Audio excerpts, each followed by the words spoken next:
En mai 2026, plusieurs pays européens surveillant les passagers d'un navire après plusieurs cas confirmés d'Andes hantavirus. Un peu plus tard, en Afrique centrale, les autorités sanitaires continuent de surveiller une nouvelle flambée d'Ebola. 2 virus rares, 2 modes de transmission très différents. Pourtant, une même mobilisation internationale.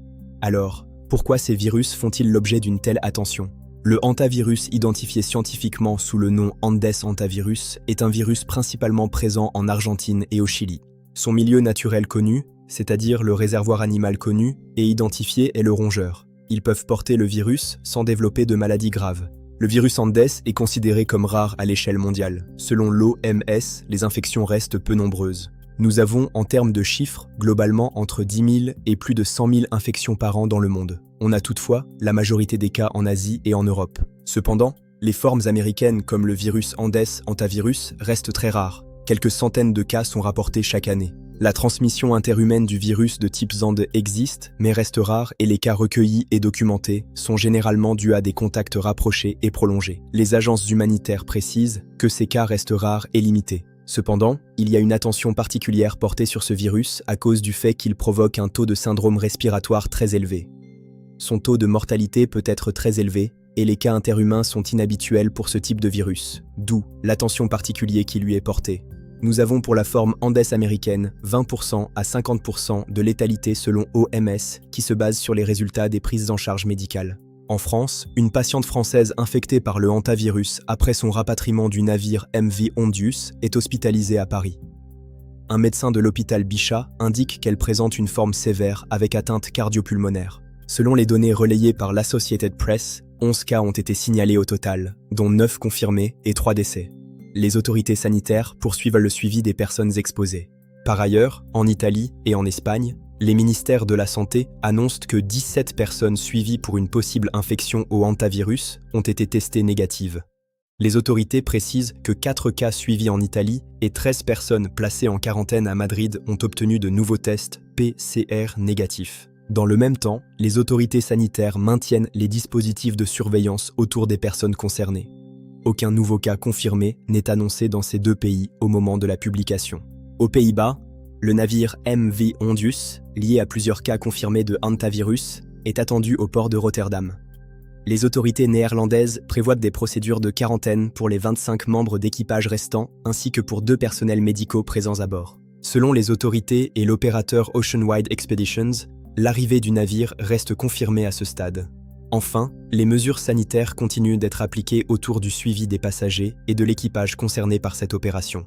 Nous avons 13 cas rapportés au total au 26 mai 2026 selon l'European Centre for Disease Prevention and Control. Le CDC et l'OMS continuent leur évaluation de risque global pour le public, toujours comme faible avec ces dernières actualités. Les symptômes documentés associés à ce virus incluent une fièvre accompagnée de fatigue, des douleurs musculaires, des maux de tête, des frissons, des nausées, des vomissements ainsi que des douleurs abdominales. Dans ses formes les plus sévères, l'infection peut entraîner une atteinte pulmonaire, une insuffisance respiratoire, une accumulation de liquide dans les poumons, une chute de la tension artérielle ainsi qu'un syndrome cardio-pulmonaire associé. Le diagnostic peut être établi à l'aide de tests PCR, d'analyses sérologiques réalisées par prélèvement sanguin, ainsi que par imagerie pulmonaire dans les formes graves. Le MV Ondu est le navire connu mondialement pour avoir été confronté à une épidémie d'Andes hantavirus lors d'une expédition de croisière en provenance d'Argentine. Le navire transportait des passagers et membres d'équipage de 23 pays. Plusieurs passagers ont développé une maladie respiratoire sévère. Les passagers ont été rapatriés dans leur pays d'origine et placés sous surveillance sanitaire. Selon l'OMS et le LECDC, soit en français le Centre européen de prévention et de contrôle des maladies. Lors de cette croisière, 13 cas ont été signalés. 3 décès ont été confirmés et la continuité de suivi des anciens passagers sont effectifs en raison de la longue période d'incubation du virus. L'événement a attiré l'attention internationale parce que ce virus est rare et qu'il fait partie des très rares hantavirus pour lesquels une transmission interhumaine a été documentée. Les pays concernés par la contamination sont la France, l'Espagne, l'Italie et les Pays-Bas. En France, les recommandations appliquées prévoient un isolement médical strict pour toute personne présentant des symptômes. Les autorités recommandent également la réalisation d'un test diagnostique ainsi que le suivi des contacts identifiés autour des cas confirmés ou suspectés. Les mesures sanitaires incluent une quarantaine ou une autosurveillance pouvant aller jusqu'à 42 jours. En cas de signes respiratoires, une prise en charge hospitalière immédiate est recommandée. Le gouvernement français indique avoir renforcé les dispositifs après le retour des ressortissants du MV Ondus. En Italie, les recommandations prévoient le maintien du suivi lorsque les individus sont considérés comme des contacts à risque.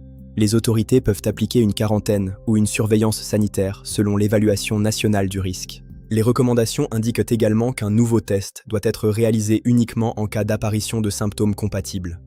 En cas de fièvre ou de signes respiratoires, un isolement immédiat est prévu. Les autorités précisent que des tests négatifs ne mettent pas nécessairement fin à la surveillance.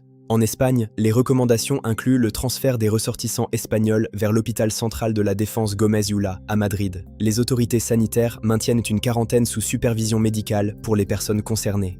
Les dispositifs espagnols prévoient également une coordination avec l'OMS, le CDC, la Commission européenne et les Pays-Bas. Les autorités rappellent que le risque pour la population générale reste considéré comme très faible, malgré le maintien de la surveillance pendant l'incubation. Aux Pays-Bas, les recommandations appliquées autour de l'arrivée du MV Ondus prévoient un dépistage sanitaire dès l'arrivée. Les procédures néerlandaises incluent également un questionnaire sanitaire ainsi qu'un prélèvement sanguin destiné au diagnostic. Les autorités prévoient un auto-isolement pour les ressortissants néerlandais ou des structures de quarantaine pour les non-résidents. Le suivi est assuré par les services municipaux GGD. Globalement, les 4 pays convergent vers une surveillance prolongée, un isolement obligatoire selon le risque et une coordination européenne totale.